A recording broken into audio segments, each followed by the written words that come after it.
Hey guys, time to get in on the action for the biggest moments in basketball with Prize Picks, America's #1 fantasy sports app. Just select 2 or more players, pick more or less on their projections, place your entry, and win up to 100 times your money. Right now, Prize Picks will match your first deposit of up to $100. Just download the Prize Picks app and use the code GET100. That's code GET100 on Prize Picks for a first deposit match of up to $100. Prize Picks, pick more, pick less. It's that easy. Hey guys, time to get in on the action for the biggest moments in basketball with Prize Picks, America's #1 fantasy sports app. Just select 2 or more players, pick more or less on their projections, place your entry, and win up to 100 times your money. Right now, Prize Picks will match your first deposit of up to $100. Just download the Prize Picks app and use the code GET100. That's code GET100 on Prize Picks for a first deposit match of up to $100. Prize Picks, pick more, pick less. It's that easy. Mike Hall here. What's going on, guys? Zak Zinter. Hey, how's it going, Dog Pound fans? Here in Berea right now. Excited to be a Cleveland Brown right now. Yeah, man. Just excited to meet all you guys in Cleveland. Happy to be here. Yes, sir.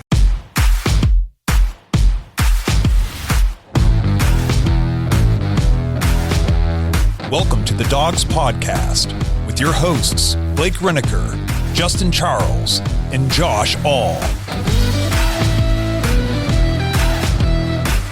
What's up, Browns fans? Welcome back to another episode of the Dogs Podcast presented by Omaha Steaks.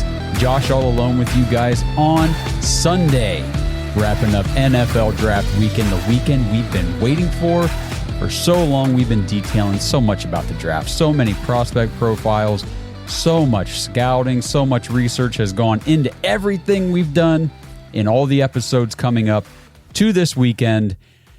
Whew, and it's all in the books. We have got the answers. We know who the new Cleveland Browns are moving in to 2024. Today, I'm going to break down each of the Browns' 6 draft picks from the 2024 NFL Draft this weekend, everything from Friday night through Saturday night. And I will be touching upon the UDFA signings that Andrew Berry has made since the draft ended, but I will do a separate episode later this week because we might sign a few more UDFAs during the week. I'm not sure what's going to happen yet. We've got a handful already. Guys I'm really excited about. And I'll do a separate episode later this week breaking down each of the UDFA prospects to give you guys some more information on them. But when you take this draft class, and I don't mean to get too far ahead of myself here into the episode, but when you take the draft class mixed with the UDFA class, every rookie that the Browns have acquired over the weekend, I personally think this might be my favorite rookie class that Andrew Berry has brought into the building in Berea.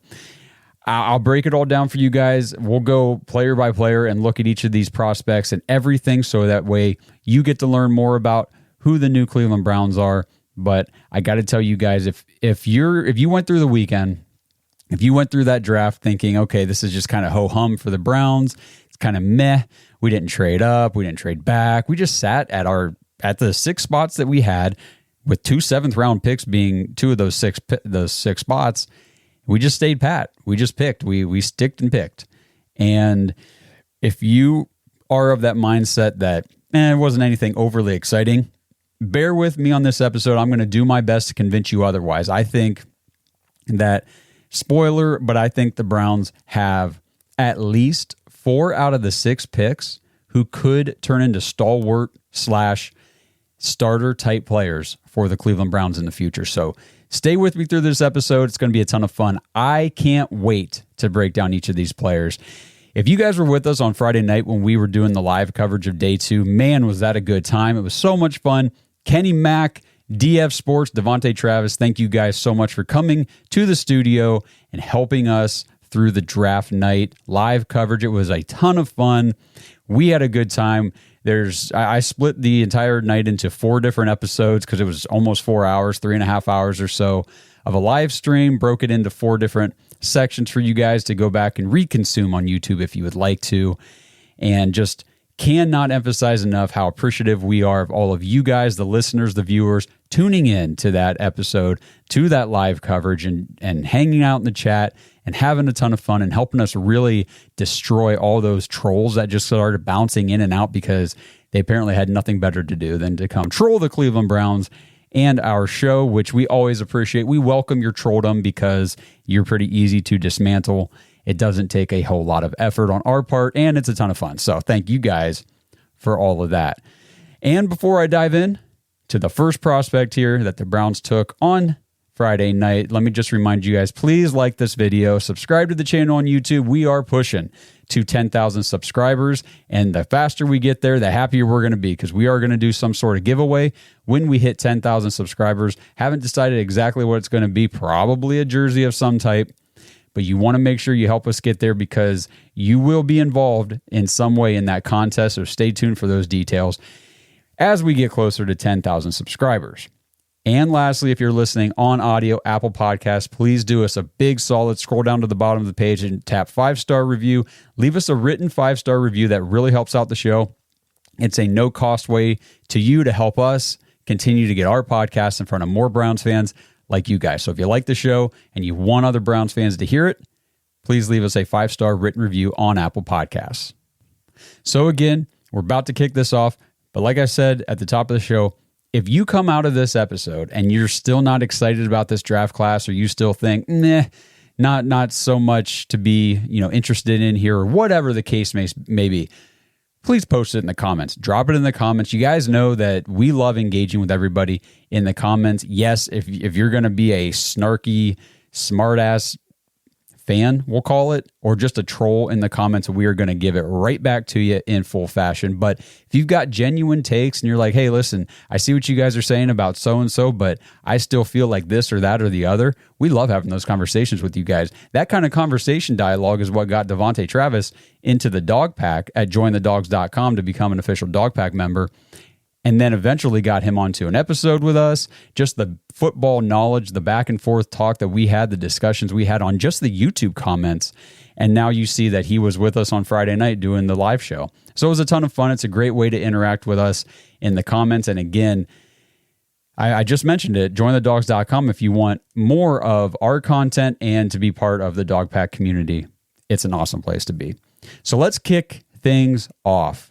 So the Browns sat pat again at every spot in the draft, and it all started with sticking right at 54 in the second round, and we got there, and the first player the Browns took, and this is going to be kind of a theme for some of these players throughout the show, but it is a player that we mocked to the Browns in a few of our mock drafts. It's a guy the Browns met with a couple different times. They had their sights set on him, and it just felt like the Browns had sincere, genuine interest in selecting Michael Hall Jr., the defensive tackle from Ohio State. Yes, that's right, Buckeye Nation. We get another Buckeye added to this team, which I always freaking love to do.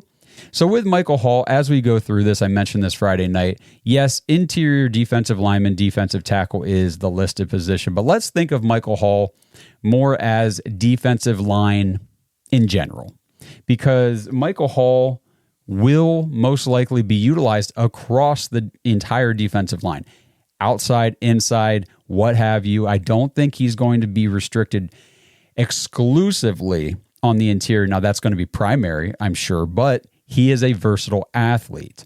So let's break down Michael Hall Jr. So he's 6'3", 290 pounds, and he is just 20 years old. So a young prospect. Andrew Berry gets his guy. And the thing with Michael Hall is he's played a lot of college snaps, but he's only 20 years old. So you know that this guy was able to dominate opposing offensive linemen in a major conference at a major program at a young age. So that's a really, really good sign for his future production in the NFL. Michael Hall is from Streetsboro, Ohio, so he's a hometown kid. The Browns brought him back home to Cleveland. He is excited to be here. You guys heard him in the open at the beginning of the show. And he spent 2 years as a starter at Ohio State. He earned he was named two-time third-team All-Big Ten, so not second or first team, but still, as a defensive interior guy in the Big Ten, not a lot of pass rush stats and things like that are really coming from the interior D-line, I would imagine, at the college level. So he's still getting, third team All Big Ten honors. 2022, He had just 7 hurries, but he did have 5 sacks on the season. And just now in 2023, his sacks went down to just 1.5 sacks on the season, but his quarterback hurries went from 7 to 22. So he really increased his pressure rate against the quarterback. In 2023, however, now this is the big one that I was looking for. I went searching for this stat because I thought, and I didn't know the stat ahead of time, but I thought this I'm sure this stat is pretty high for Mike Hall. And it was. Michael Hall had the second highest pass rush win rate among all defensive tackles in the entire nation, 18.2%. Now, yes, I know some people out there, I know how haters and some of you guys feel about pass rush win rate, but if you're listening to this show and you don't like that stat, I am sorry. I am very, very sorry to tell you the NFL loves that stat. The NFL is very big on pass rush win rate because the NFL, like us, we understand that just because you're rushing the passer does not mean it's always going to result in a sack. It's not always going to result in a QB hit. It's not always going to result in something that you can pull up a box score and say, yes, this guy led the team in this stat or this stat, because an ESPN box score has like 4 categories to look at. That's it. Pass rush win rate. I'm telling you, this shows how effective a player is at impacting the quarterback, impacting an offensive play. And Mike Hall, second highest pass rush win rate in the entire nation, 18.2%. Dude gets after the quarterback just because, again, we talk about this with Myles. And if you don't like this stat, I don't know what to tell you. We're going to keep talking about it because it freaking matters. Just because you don't put the quarterback on his back, or maybe you do, but he's already gotten rid of the ball, so it doesn't count as a sack, so it doesn't go in the box score. You are affecting that play. You might be making the quarterback ditch the ball, throw it away, dirt the ball, something. Who knows what your pass rush win is leading to? But I would say 99.9% of the time it leads to something positive. So keep that in mind as we go through some of this as well. Now, again, all these prospects are going to have pros, and they're all going to have cons. Every prospect, every player who's ever come in the NFL has those. Michael Hall, not the best run defender. He's undersized. He's not Siaki Ika. He's not 375 pounds or whatever Ika came in as last year. He's 290. He's slight. He's slimmer. He's leaner. The dude has athleticism. He's explosive, but he's not the best run defender. That's not his game. So I've used NFL draft prospect profiles for a lot of this information I'm going to give you guys today. And we're going to be talking from Draft Buzz Scouting, which is another scouting resource that I really, really do like. So Draft Buzz Scouting rated Michael Hall 77% against the run, which isn't bad. I mean, 77, yeah, okay. Again, he's not a run defender, so you kind of expect that. But they gave him a 93% grade in pass rush. That is very high, and that is exactly why the Browns used their second-round pick on Mike Hall Jr. So as I mentioned, from his NFL draft prospect profile, his production score was just a 64, 14th overall at the defensive tackle position, and that goes back to the stats I listed earlier. Not a lot of counting stats, not a lot of tackles, not a lot of sacks this year in 2023, but his athleticism score was up at 86. That was third best among all the defensive tackles in this draft class. He is the 6th overall ranked defensive tackle. The Browns get him down at 54. I thought that was great value. They say he's twitchy to knock blockers off balance. He's got sudden feet and active hands to whip guards. Immediate sub-rush potential as a 3 technique and a 1-gap scheme. Pros about Mike Hall. He was dominant against Senior Bowl competition. Corkscrews post leg into the ground for added double-team anchor. Impressive ability to absorb contact and play off the block. Beats single blocks with slide step and arm over move. Attacks one edge while setting up counter to the other in his rush. And active hands and short area quickness bring pressure to the pocket. That's what the Browns are looking for. Now, the weaknesses for Mike Hall. Undersized inside, could wear down against larger NFL-sized offensive linemen. He works overtime to neutralize a block, but struggles to shed it. Gives early ground to inline power in the run game. Again, run defense, not his strength. Lower body tightness prohibits sharp cornering at the top of his rush and knocked off the rush path by firm punch or redirections. So like I said, you take the pros with the cons with a lot of these prospects. Nobody's going to have a perfect profile. But if you look at Draft Buzz scouting summary for Michael Hall, his trajectory at Ohio State underlines a defender on the rise, bringing to the table an intriguing mix of quickness, power, and technique. His ability to explode off the snap and disrupt plays in the backfield has made him a nuisance for offensive lines, showcasing the high motor and pass rush versatility coveted by NFL teams. His developmental arc, however, isn't without its hurdles. His tweener size and occasional lapses in block recognition signal a need for a tailored role at the next level, potentially as a 3 technique in a 4-3 scheme or an interior presence in a hybrid defense. Questions about his endurance and consistency against the run must be addressed, ensuring he can sustain performance levels through the grind of an NFL season. As pro teams dive deeper into Hall's tape, they'll find a player with the foundational traits of an impact defender: quick hands, agile movement, and the relentless pursuit of the quarterback. Hall will be to harness these attributes consistently, enhancing his technique and situational awareness.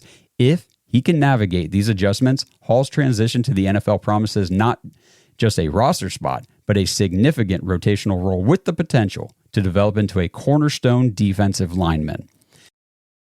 So the range of outcomes is pretty big for Mike Hall, but the Browns look at that and they say, we think we can get the most out of this kid. And that's why they used a second-round pick to get him.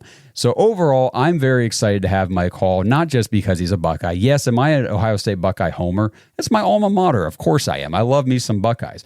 But, Tommy Togiai wasn't pounding the table to keep him on the team just because he went to Ohio State. You've got to perform.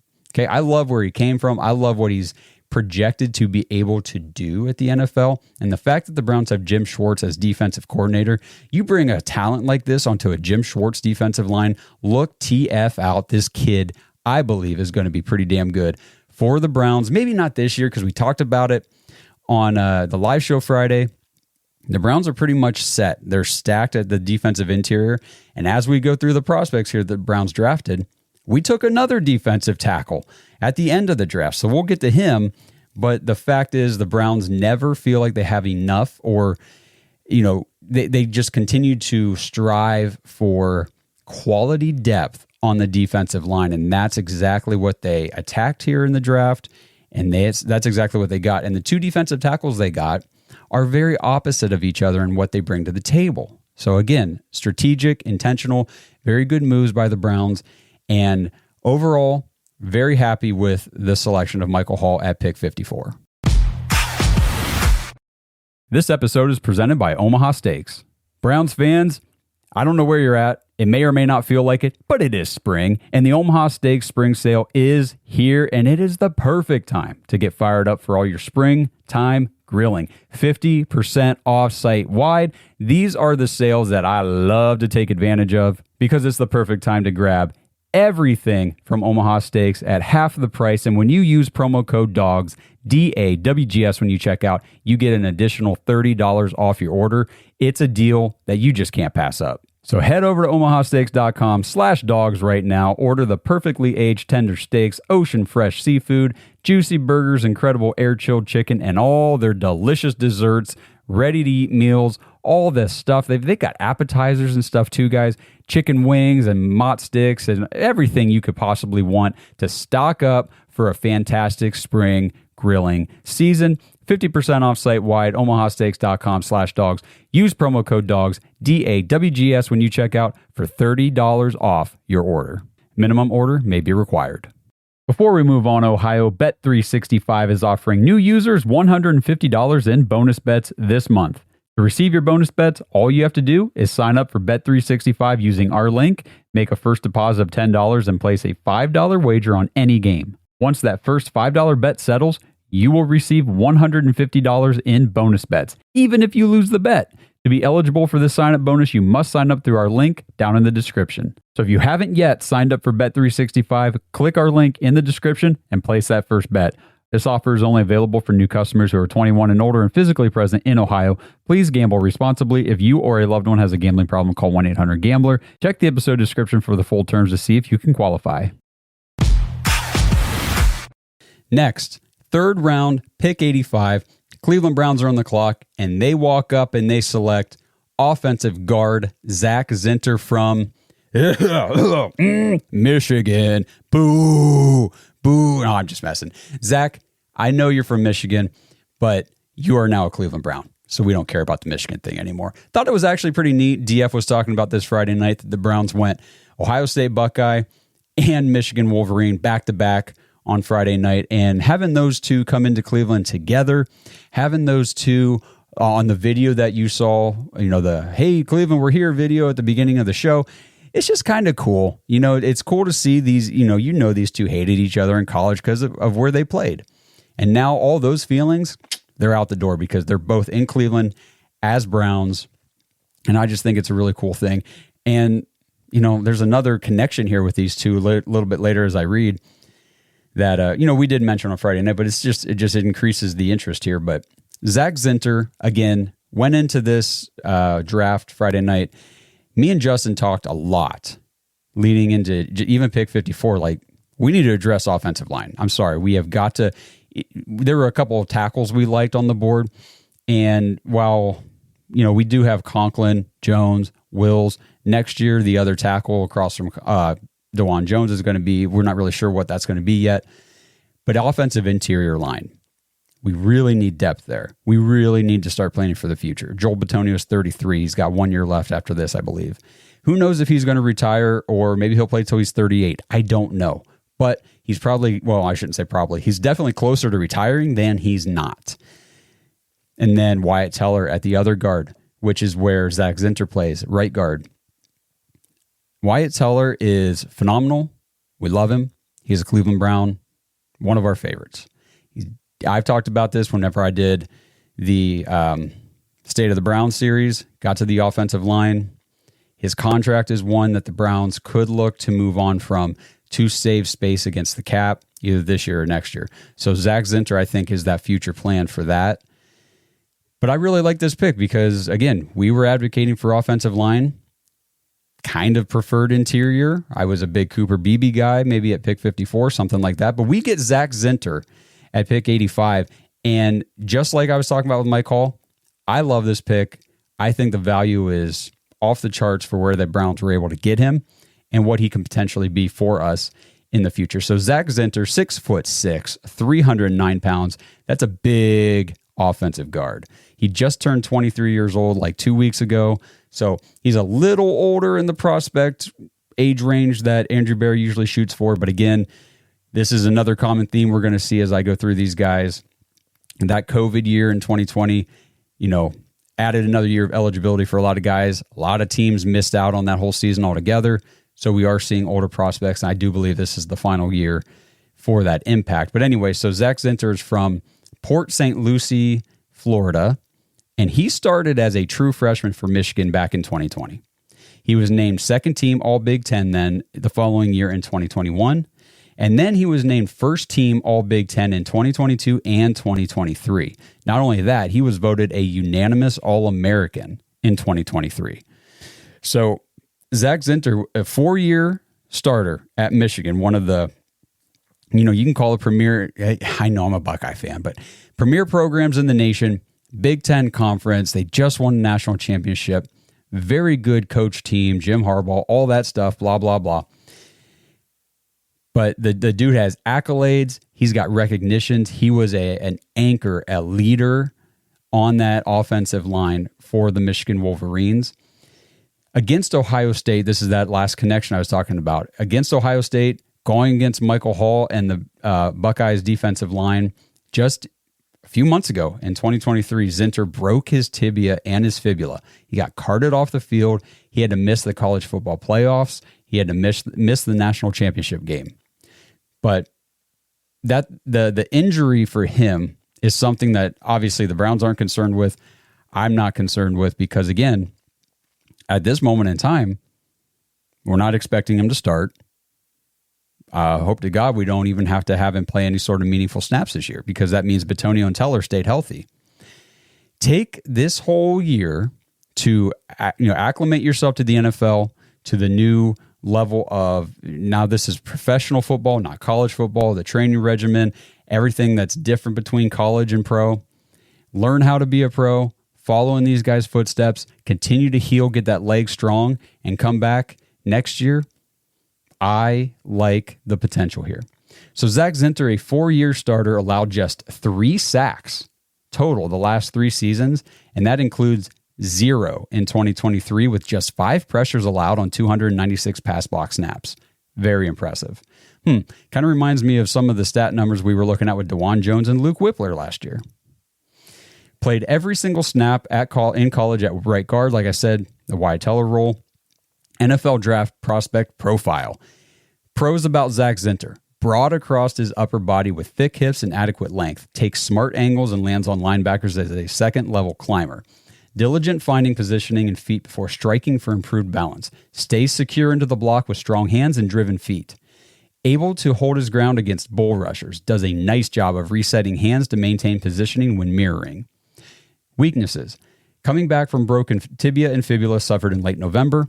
Already mentioned that. 2 gappers can punch and separate from him. Average momentum into drive blocks off the snap. Below average short area quickness and pass protection. Could have trouble making successful recoveries when beaten. I think it's important to remind everybody that, well, like I said before, yes, pros and cons with every prospect, but you got a guy like this in the 3rd round. I don't understand. I do see some of this online, maybe not a ton, but why are we taking, backup offensive guard? This isn't backup offensive guard. This is future starter. Zak Zinter will be a starting offensive guard for the Cleveland Browns in the future. I'm telling you guys, because you look at a guy like Wyatt Teller. Is he one of the best offensive guards in the entire NFL? Yes. He was drafted in the 5th round. The Buffalo Bills didn't even want him. They traded him to us.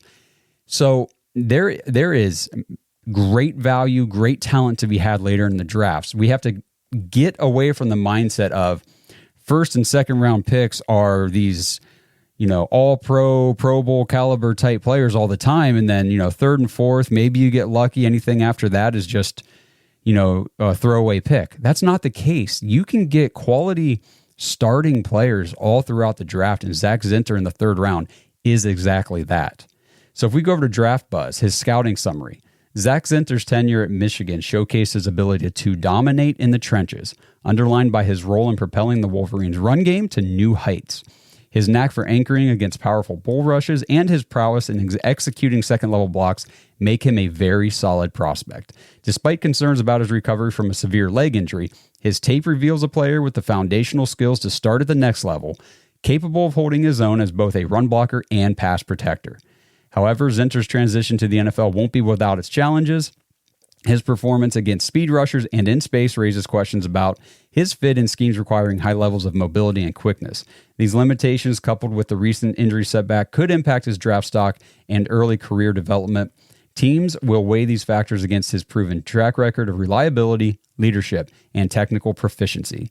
Zinter's ability to adapt to the faster pace and complex defensive schemes of the NFL will be critical in determining his success and longevity in the league. We talked about this Friday night. I think Zak Zinter probably would have been a surefire 2nd round pick had it not been for the injury. Really, really do. 1st round, probably not. I don't think a whole lot of guards were really bouncing off the board. It was more tackles in the 1st round. 2nd round, yes. Late 3rd round where the Browns got him, I don't think that would have been possible without the injury. So the Browns take advantage of a situation to bring a guy in and give him the opportunity to continue to heal and recover from that injury while he's learning all the things that this profile just talked about. I think bringing him in with Dickerson and Istvan on the offensive line, and you get him with a future Hall of Famer in Joel Bitonio, you get him with Wyatt Teller, Jack Conklin, these seasoned pro veteran guys who know how to play offensive line at the NFL level. Wheels up for Zak Zinter. I think we've got right there, because I said before the show, I think we got 4 out of the 6 draft picks as I can easily see how they're future starters, or at least, strong role players for the Browns. Right there's 2 of the 4 in Mike Hall and Zak Zinter. Real quick, had to do a quick cut back in here as I'm going back through editing. Totally forgot I had the clip of Andrew Berry calling Zak Zinter to tell him the Browns are going to draft him. And I saw this video on Twitter, and I had no intention of putting it in the episode, but oh my gosh. Just Andrew Berry's awesome. Is really all this clip tells me is Andrew Berry's awesome. And this is why guys like him and Kevin Stefanski have such a good rapport with the team and the players, because they just know how to relate to these guys. So just listen to the clip from AB when he calls Zak Zinter to tell him that the Browns are about to draft him and bring him to Cleveland. All right, you want to come off the board here? I would love to. Okay, well here, okay, whether I take you off the board, it depends on how you answer this question. All right, you ready? I'm ready. Can you block Michael Hall? All right, we'll make you a Cleveland Brown then. So, listen, we're excited to get you here, man. You've been a target of ours for some time now, so we're really excited to get you going in this O-line room, and we're looking forward to a nice long career in Cleveland. All right? Me too. Thank you so much, Coach. I'm ready to go. So I just thought that was hilarious. I mean, he calls the Michigan Wolverine and says, "Hey, you want to come off the board? You got to answer one question. Can you block the Ohio State Buckeye I just drafted?" I mean, the humor, the joking, the understanding that I know you guys have this rivalry, but now we are all Browns, and I just want everybody to know that we're working together here to achieve something great. Andrew Berry does phenomenal stuff, and I just love seeing the personal side of him like that, and I just thought that was kind of fun. Hey guys, time to get in on the action for the biggest moments in basketball with Prize Picks, America's #1 fantasy sports app. Just select 2 or more players, pick more or less on their projections, place your entry, and win up to 100 times your money. Right now, Prize Picks will match your first deposit of up to $100. Just download the Prize Picks app and use the code GET100. That's code GET100 on Prize Picks for a first deposit match of up to $100. Prize Picks, pick more, pick less. It's that easy. Catch those springtime vibes all over Arizona. Break out of the winter blues by hitting the water at one of our lake and river parks. Take a hike among the wildflowers. Just make sure to stay on the trails and leave the flowers for the bees.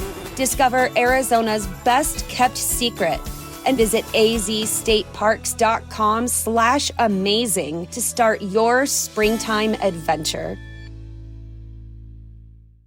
Hey guys, time to get in on the action for the biggest moments in basketball with Prize Picks, America's #1 fantasy sports app. Just select 2 or more players, pick more or less on their projections, place your entry, and win up to 100 times your money. Right now, Prize Picks will match your first deposit of up to $100. Just download the Prize Picks app and use the code GET100. That's code GET100 on Prize Picks for a first deposit match of up to $100. Prize Picks, pick more, pick less. It's that easy. So then we cover the huge gap from pick 85 to pick 156, where I felt if the Browns were going to make a trade, it was going to be to acquire a pick somewhere in that range, because they missed the entire 4th round. There were a ton of prospects that I really liked, that I was really high on, that I thought would fit the Browns really well in that range.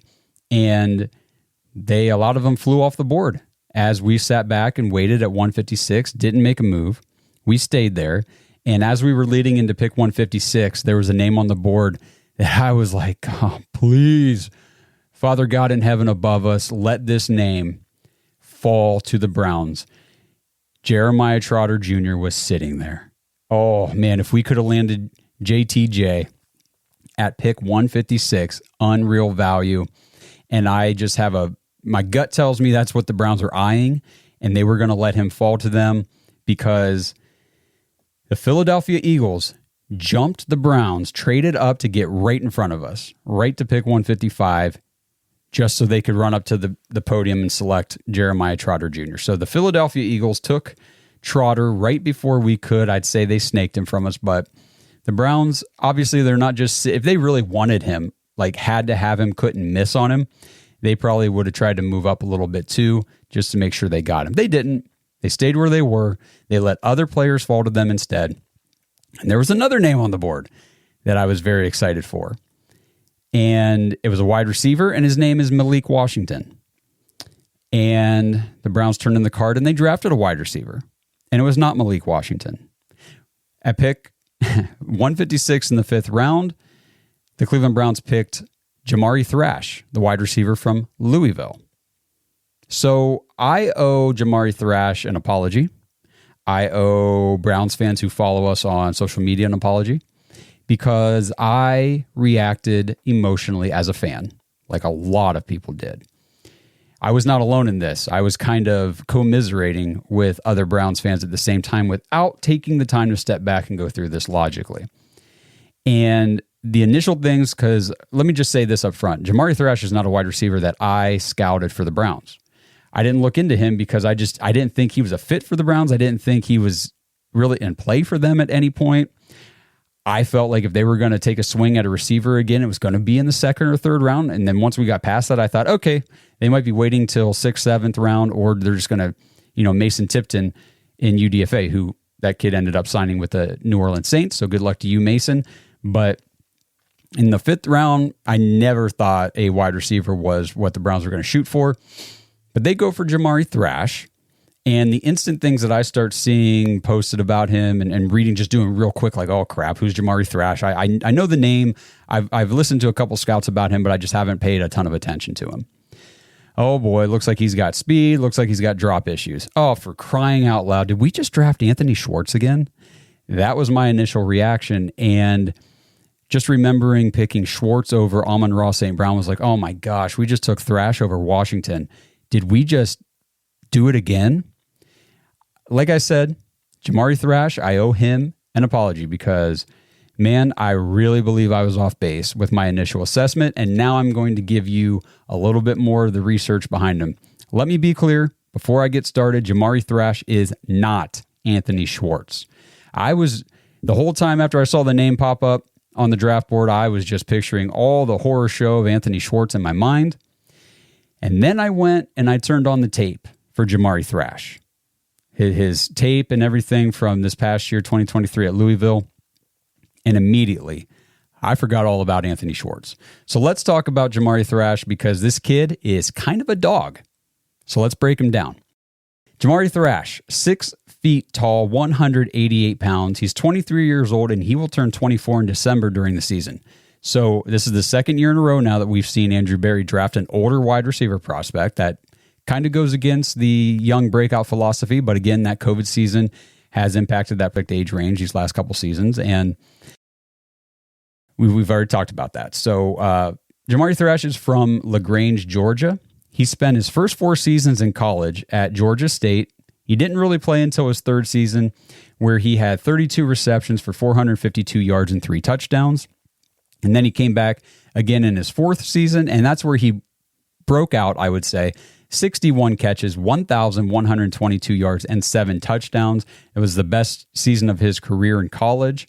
He transferred after 2022 to go to Louisville, where he put up 63 receptions, 858 yards, and 6 touchdowns here in 2023. He, in 2022, that 1,100-yard season, he earned first-team All-Sun Belt awards, and in 2023, he earned second-team All-ACC awards. In his first ever game with Louisville here in 2020, or just now in 2023, Jamari Thrash caught 7 passes for 88 yards and 2 touchdowns to help the Cardinals beat none other than Georgia Tech, the team he had just transferred from. So I thought that was an interesting stat. Pretty funny to see. Some measurables here about Jamari Thrash. 4.46 speed. Immediately, he's not Anthony Schwartz. Anthony Schwartz was 4.25. This guy's 4.46. Again, 4.4s are not slow, guys. I know that, these guys got to get into the 4.3s. Yeah, they're speedsters. If you get into the 4.2s, you're elite level speedsters. 4.4s, you're, I would say, average wide receiver speed, which, again, wide receivers are fast, so it's not like you're slow. You get into like the 4.5s, 4.6s, now your speed might be a bit of a concern. 4.46 isn't bad. It's not elite. It's not bad. It's average wide receiver, in my opinion. He had a 1.54 10-yard split, 34-inch vertical, 10-foot broad jump, 7.16 3-cone. Now here, from his NFL draft profile, the pros of Jamari Thrash. Footwork in early stage, smooth and sudden. He's able to rip off route cuts at tight angles. Possesses a second gear for mid-route separation. Above average ball tracking and pace adjustment to bring in the deep balls. Does a nice job of uncovering during quarterback scramble mode. I've seen this a few times from a couple scouting people talking about Jamari Thrash. Again, this is a 5th-year senior, played 5 years in college. He is more of a veteran receiver than a 20, 21-year-old coming out after his 2nd season in college or whatever of playing meaningful snaps. So Jamari Thrash understands very well the scramble drill, and that is crucial. That is one of the things that popped off the tape to me. When the quarterback gets in trouble, when the quarterback's extending plays, Jamari Thrash has an instinct and an understanding of where to go, how to get open, and how to help out his quarterback make a play in the scramble drill. When you've got a guy like Deshaun Watson who is very good at extending plays, fixing broken plays, making something out of nothing. You need a guy who can excel in the scramble drill. It just reminds me so much of the one play that always stands out to me is, I think it was against maybe the Ravens when Deshaun Watson came back in 2022. He was scrambling, moving out to the right sideline, trying to extend the play, and he throws the ball down to the end zone, just blows it straight past Michael Woods, well over his head and out of bounds. And he's trying to tell Michael Woods, who's a 6th-round rookie at the time, he's trying to tell Woods, hey, like when I'm scrambling out here, man, you got to get to the open area. You got to know where I'm trying to go. And of course, there was no chemistry there. There's no rapport. So the whole thing was just kind of a throwaway play. But a guy like Jamari Thrash would probably be able to understand, I know where I need to be for my quarterback on the move right here. So just another example of why I really like this for Jamari Thrash. So we move into the weaknesses for Jamari. Catch space gets snatched up due to a lack of play strength. The 188 is a knock on him. I see a lot of places. He's tall, but he's slight. He's pretty thin. He loses focus when dealing with contact inside the route. He allows throws to get on top of him and turn into drops. Lacks hand strength to finish catches through contact. A couple more stats. Yes, 8 drops in 2023. He had 11.4% drop rate. That was among the highest in the entire draft class. Not good. Definitely a stat that I do not like to see with a wide receiver that we're bringing into the team. I watched a play the other night where he was running a route. He offset his defender, broke off wide open to the corner of the end zone. Quarterback throws the ball, hits him right in the hands, right in stride, and he double caught it. He caught it. He scored the touchdown, but it was the bobble on the wide open placement that had me like, ooh, dude, just clean catch that. You know, I think that might be a focus drop. There's some concentration issues.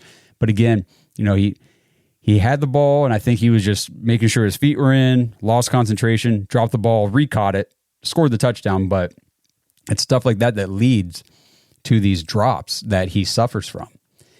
He did have a 2.35 yards per route run. That's a great number. We like guys that are definitely over 2. Over 2.25 is where I want you to be. Thrash, he's 2.35. He's over that mark. That's good. His ADOT, 11.6 yards. He ran 340 snaps out wide, just 41 in the slot. So he was 89, almost 90% of his routes were run on the outside. He's primarily an outside receiver.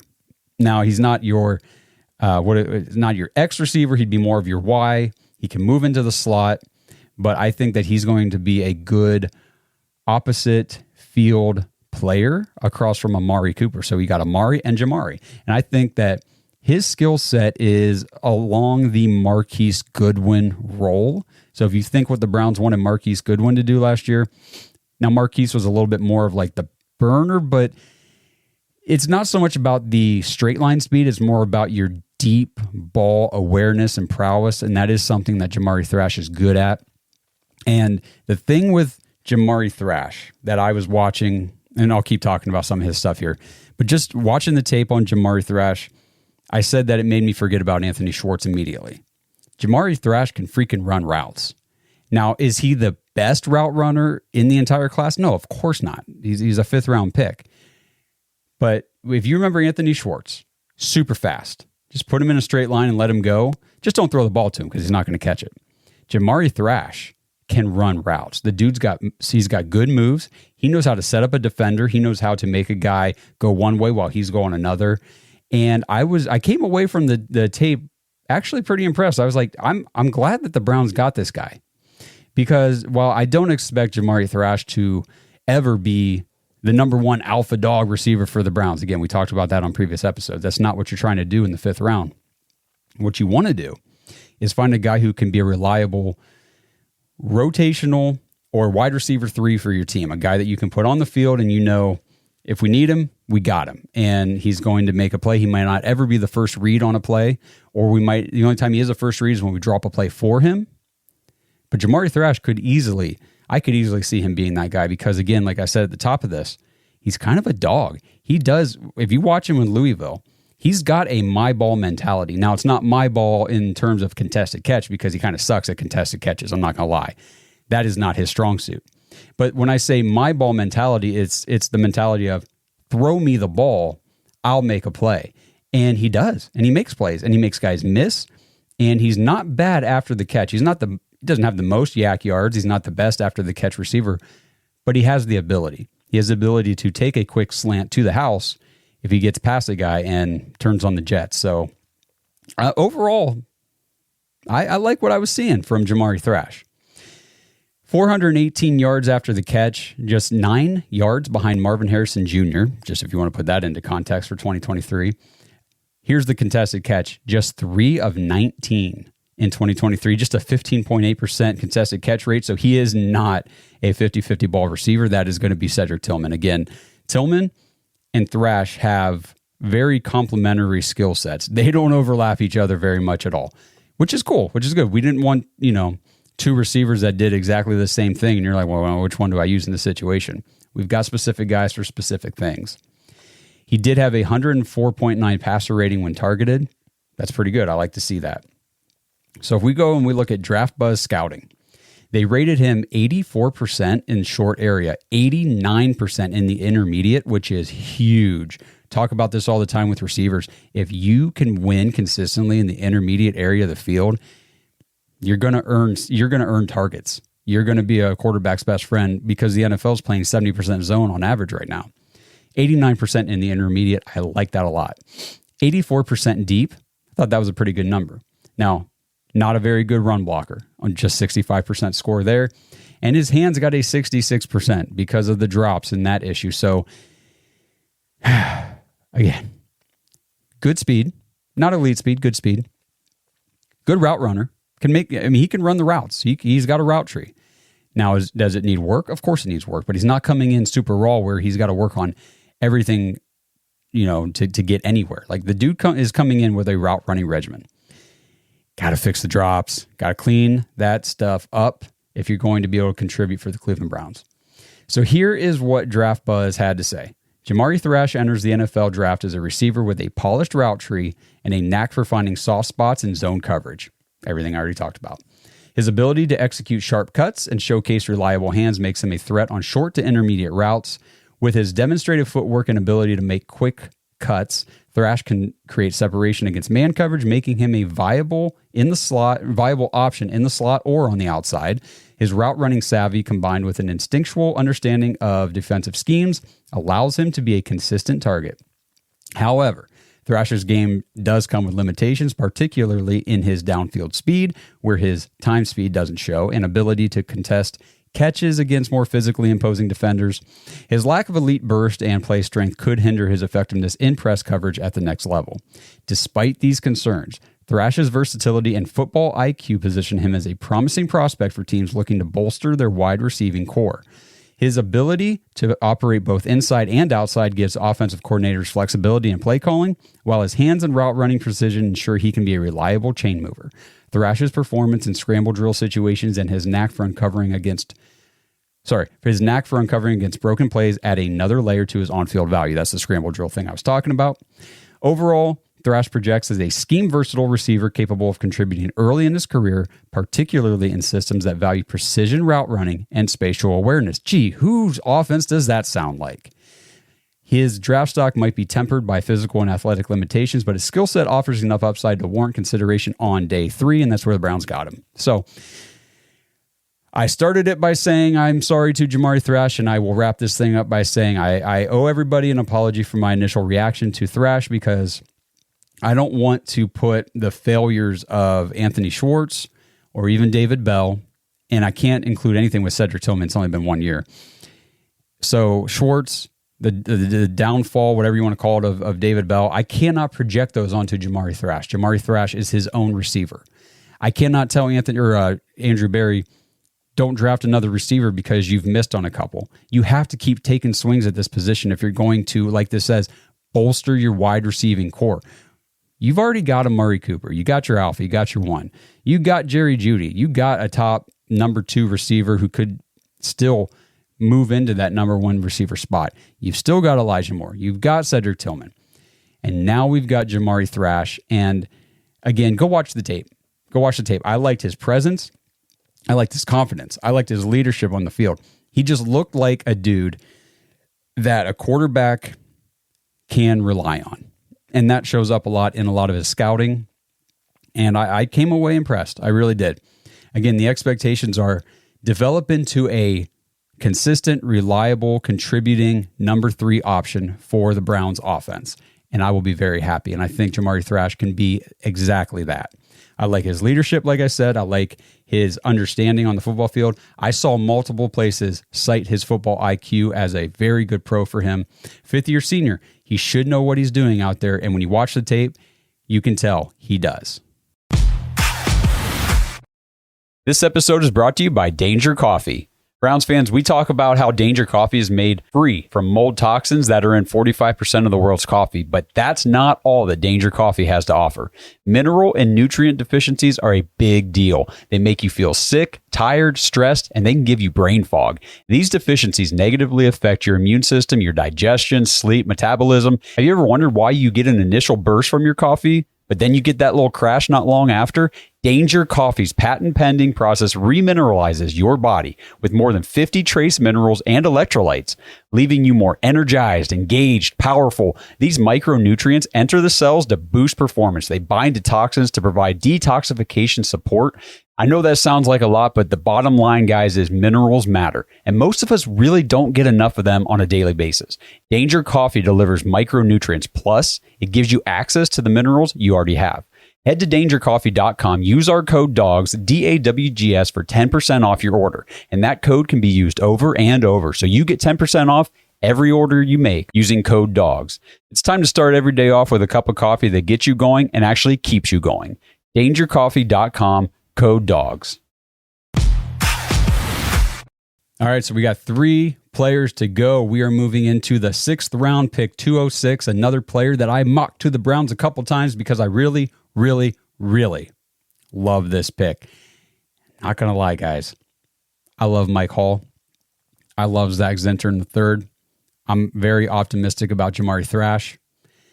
My favorite pick for the place we got the guy, for what we needed, for who he is in this entire draft, is Nathaniel Watson out of Mississippi State, the inside linebacker at pick 206 in the 6th round. Nathaniel Watson, 6'2", 233 pounds. He's 23 years old, and he will turn 24 before the season, so he's an older prospect, but Andrew Berry did not care, and neither do I, because this is a dude that wanted for the Browns if they made it this far into the draft. They didn't take a linebacker yet, and this guy was still available. I wanted to come away with Nathaniel Watson, and we did. Now, Watson didn't play much his first 2 seasons in 2018 and 2019.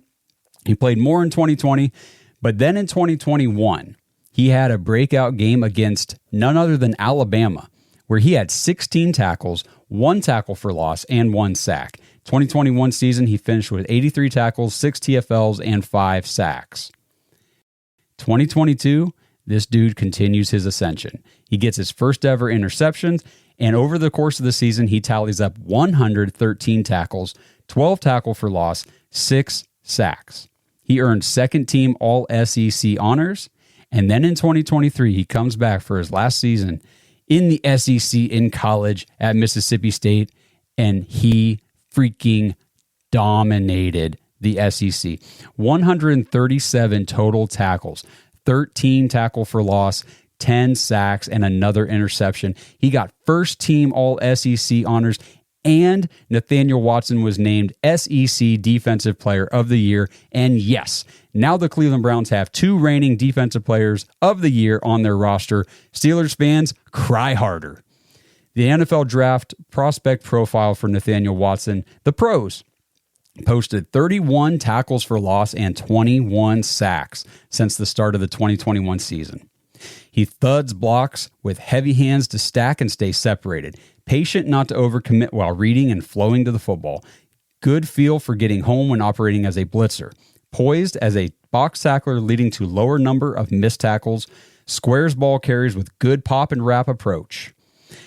Weaknesses. Posted just 35 solo tackles out of 137 total tackles in 2023. Stacks blockers, but is a step slow shedding them for tackles. Loses ground when the pursuit extends in space. Tight hips hinder him from sinking and changing direction fluidly. Coverage liability with limited athleticism and field awareness. Again, this is your middle inside presence linebacker. I'm not overly concerned about coverage skills with him, just like I didn't really care about coverage with Anthony Walker, and I don't care about coverage with Jordan Hicks. That's not what you guys are on the field to really do anyway. What you are on the field to do is to stuff the line and make tackles and get behind the line if you can, and that's what this kid does so well, and I'm so pumped that we have him. Draft Buzz Scouting rated Nathaniel Watson a 99 on tackling. A 90 freaking 9.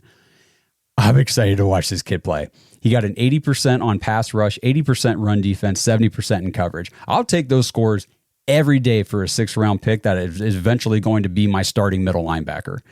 And I'd really believe Nathaniel Watson is going to be the starting middle linebacker at some point. Maybe not this year because we've got Hicks and everything like that. We'll see what Devin Bush can bring for the future for this guy.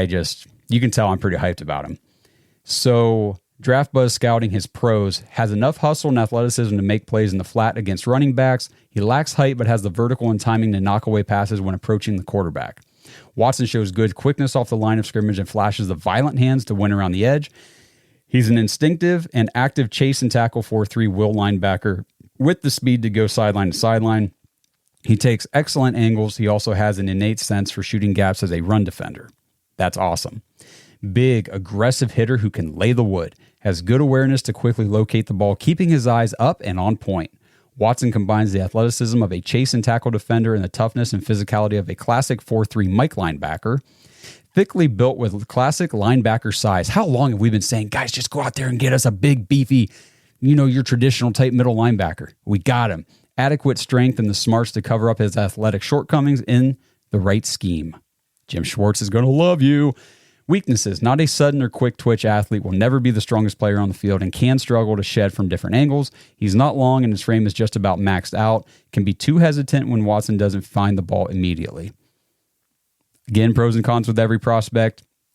6th round pick for this guy. You guys can tell. I'm excited. I'm enamored to have him. Like I said, based on the position of need, we needed a linebacker. Based on where we got him in the 6th round. Based on his production profile, defensive player of the year in the SEC, first team all SEC, 137 tackles. What was it? 12 tackle for loss or something like that. I got to find my notes here. 13 tackle for loss, 10 sacks and an interception last year.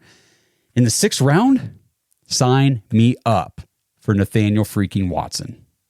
So now we enter the final round of the draft, and this is probably the most excited I've ever been for a 7th round pick.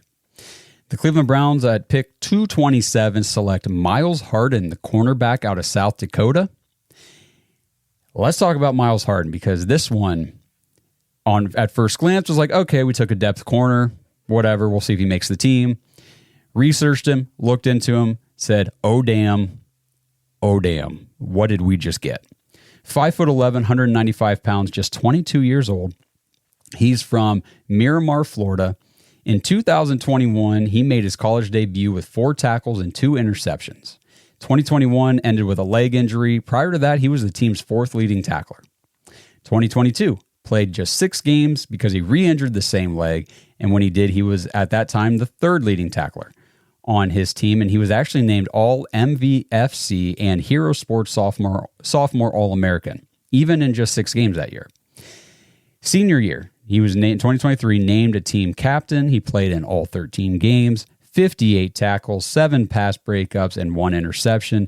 Got named All MVFC again, was a first-team All-American. We just got a first-team All-American in the 7th round. Pretty cool. He got invited to the East-West Shrine Game and the NFL Combine. NFL draft profile for Myles Harden. Harden's game is filled with competitiveness and aggression, but missing any semblance of finesse.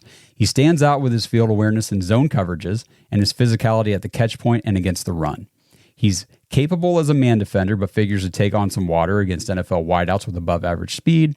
He's cut low with good gather quickness and fluidity in lateral transitions. He is an A-plus tackler whose blend of toughness and field vision could see teams push him into a role as a big nickel or a safety. So the pros: tapered build with good musculation throughout, Low cut with good bend and fluid change of direction, good eye balance between quarterback and receiver, excellent recognition of route development around him in zone, ruins contested catches with elevated physicality into receivers, hits and tackles like a safety with good chest up, wrap up finishes. Weaknesses: lacks ideal arm strength to play on the outside, struggled through injuries for the better part of 2021 and 2022, again the same leg, has some issues playing with patience to match clever press releases, step up in competition will test him in man coverage, average acceleration to close out separation at the break points. Moving over to Draft Buzz scouting. His tackling was rated 85%, run defense 80%, coverage 84% overall, 71% score in zone, 75% in man. They say Myles Harden enters the NFL draft as a battle-tested corner with significant reps in zone coverage. His football IQ and ability to read the quarterback's eyes allow him to jump routes effectively, making him a fit for schemes that value cerebral players with zone instincts. Yeah, NFL. However, concerns about his arm length and durability could limit his draft stock and role, as teams may hesitate to trust him on the boundary against the NFL's elite receivers. Harden's tackling prowess and his physicality suggest a potential shift to a safety or a slot corner at the NFL level where his skill set can be maximized. His college tape shows a player who excels in contact situations and is not afraid to mix it up in the box or on the edge, characteristics that are prized in a nickelback or safety hybrid. NFL teams will appreciate his versatility and hard-nosed approach to the game, traits that can make him a core special teams player while he develops further defensively. In summary, Myles Harden may not fit the mold of a prototypical NFL outside corner, but his ability to play in space coupled with his aggressive tackling makes him a valuable commodity. With teams valuing adaptability and toughness, Harden's capacity to fill multiple roles could see him making an immediate impact, particularly on teams that emphasize a physical brand of football, a la the Cleveland freaking Browns and Jim Schwartz. So I'm very excited, and I know, again, I get it, 7th round pick. Josh, what do you just calm down? You don't have to be excited about everybody. Yeah, you know what? I could be excited about everybody, and I'm excited about Myles Harden.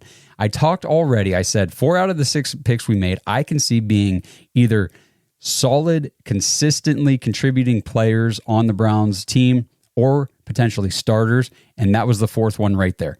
You got Mike Hall, Zak Zinter, Nathaniel Watson, and Myles Harden in the 7th round. I think that this guy could be a quality role, depth, rotational guy at the cornerback position, and I think he could even develop into a starter if things go well for him. He's got that potential.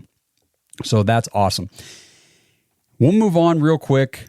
One last guy to talk about, the last 7th round pick the Browns made. Pick 243, Jowon Briggs, defensive tackle out of Cincinnati.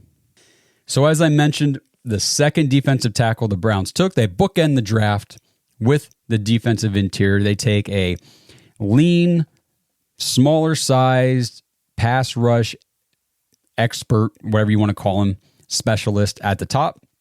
And they take a beefier run stuffer like Jowon Briggs from Cincinnati at the very end to pick 243, like I said. So Jowon Briggs, 6'1", 313 pounds, 22 years old.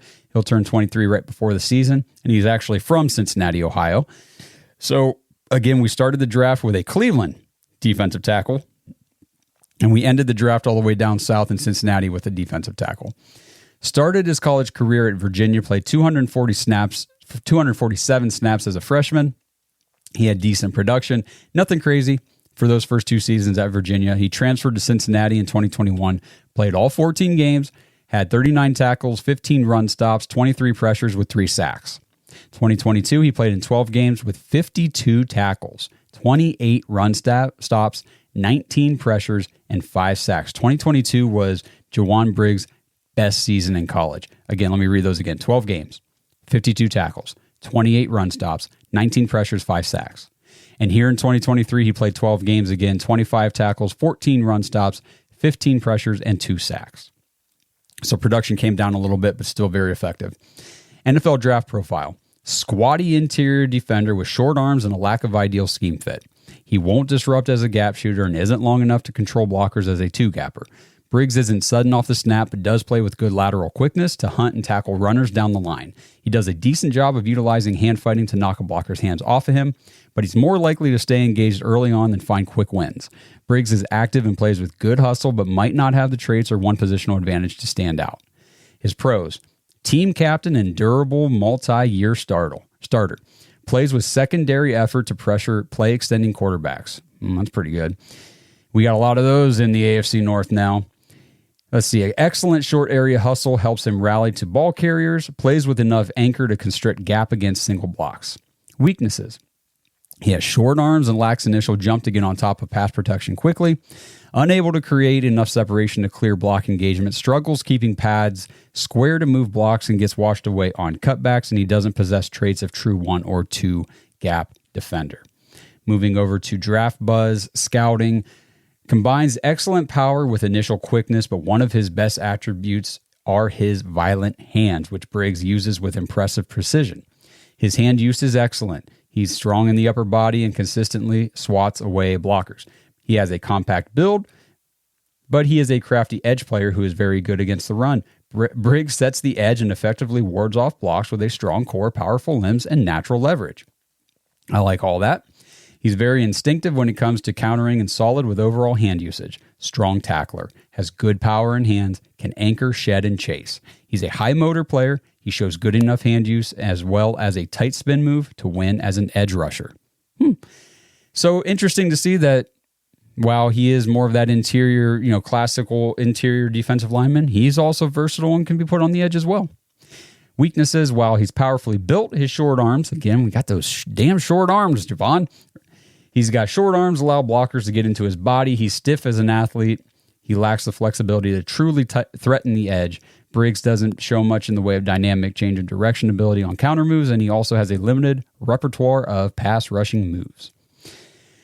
One other note on him that I found: Jowon Briggs did 39 reps on the bench press. That was 99th percentile.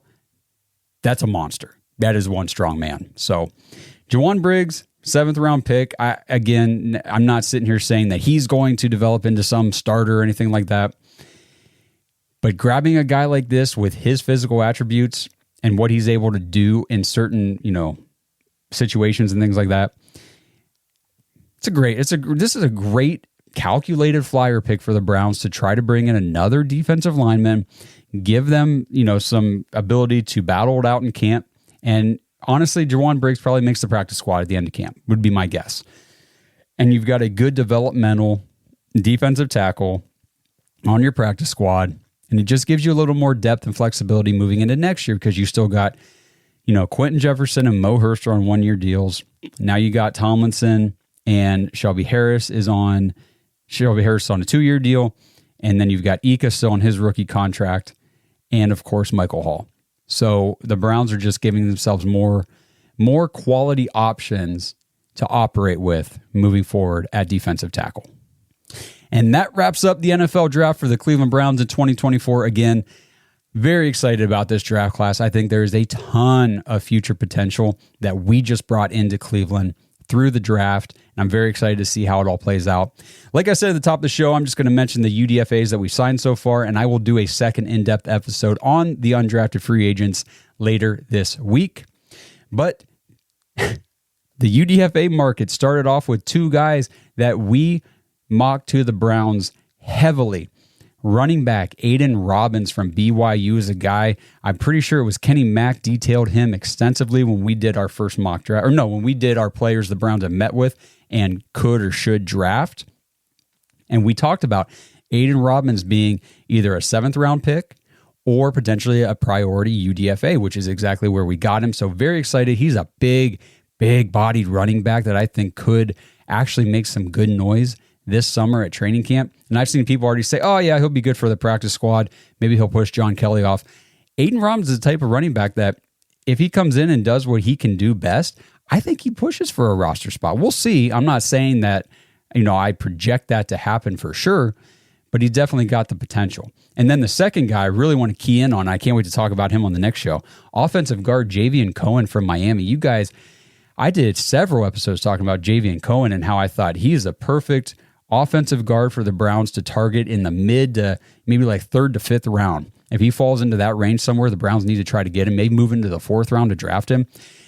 The freaking dude goes all the way through the draft undrafted, and we sign him right away. We get Jowon Cohen as an undrafted free agent, and that's another guy that I do project Jowon Cohen to make the 53-man roster in the fall. So I'm very excited to see what he can do. And just another note, we talked about Zak Zinter being the right guard throughout college. Jowon Cohen is primarily left guard. So maybe we're seeing the Browns find guys that they're thinking, this could be the future of our line. We'll see what happens. But if you've watched this show for any length of time, you know I've been very high on Jowon Cohen. So I was surprised to see him go undrafted. Every pick we got to, 5th round, 6th round, 7, I'm going, Cohen's on the board, draft Cohen. And they just didn't. Well, we got him anyway, so that's pretty awesome. We also signed offensive lineman Lorenzo Thompson from Rhode Island, linebacker Winston Reed from Weber State, safety Chris Edmonds from Arizona State, cornerback Deshaun Gales from South Dakota State, wide receiver Amarian Brown from South Carolina, and center Jalen Sundell from North Dakota State. Oh, sorry, there's one more. Tight end Trayton Welch from Wyoming. So what is that? 1, 3, I don't know. We're close to 10 UDFA signings so far, and there'll probably be a few more. We'll see what happens. I'm going to let the UDFA market play out a little bit and do an episode on that, like I said, later in the week. So stay tuned for that. But there's your draft recap so far for the Cleveland Browns in 2024. Let me know in the comments what you guys think. Who was your favorite pick? Number one thing I want to know from everybody watching this, just go to the comments and tell me who was your favorite pick for the Browns this year. And then I also want to know, who was your least favorite pick? Do you have a least favorite pick? Do you have a pick that you wish they wouldn't have made because you wanted somebody else at that spot? I want to hear it all from you guys. Let me know your thoughts. It was such a fun weekend watching the draft, following along. And everybody's got prospects they like. Everybody's got prospects they want. And we don't all get who we want. So I want to hear from you guys and how you think this is all going to play out. But again, like the video, subscribe to the channel, tap the notification bell so you don't miss anything new. We are going to do a live show later this week with the whole crew, breaking down more of the Browns draft class and just getting Blake's thoughts and Justin's thoughts on everybody coming to Cleveland and what we think about it all. So again, I appreciate you guys going through this with me, and I hope you learned something. I hope you came away excited and pumped like me. And again, if not, let me know why. Want to hear it.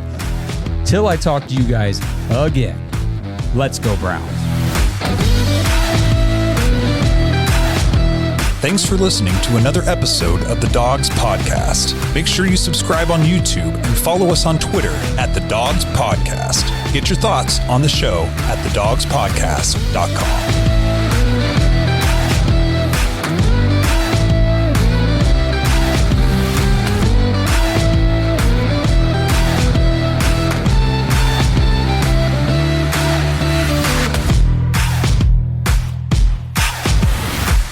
Hey guys, time to get in on the action for the biggest moments in basketball with Prize Picks, America's #1 fantasy sports app. Just select 2 or more players, pick more or less on their projections, place your entry, and win up to 100 times your money. Right now, Prize Picks will match your first deposit of up to $100. Just download the Prize Picks app and use the code GET100. That's code GET100 on Prize Picks for a first deposit match of up to $100. Prize Picks, pick more, pick less. It's that easy.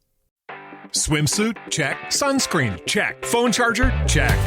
Don't forget to pack the 5-Hour Energy. It fits great in a pocket or carry-on, and the alert feeling will help you arrive ready for anything. Now get 20% off when you use code 5HETRAVEL at 5hourenergy.com. Expires April 30th. One-time use only. Not valid with other discounts. Remember, visit 5hourenergy.com and use code 5HETRAVEL to save 20%.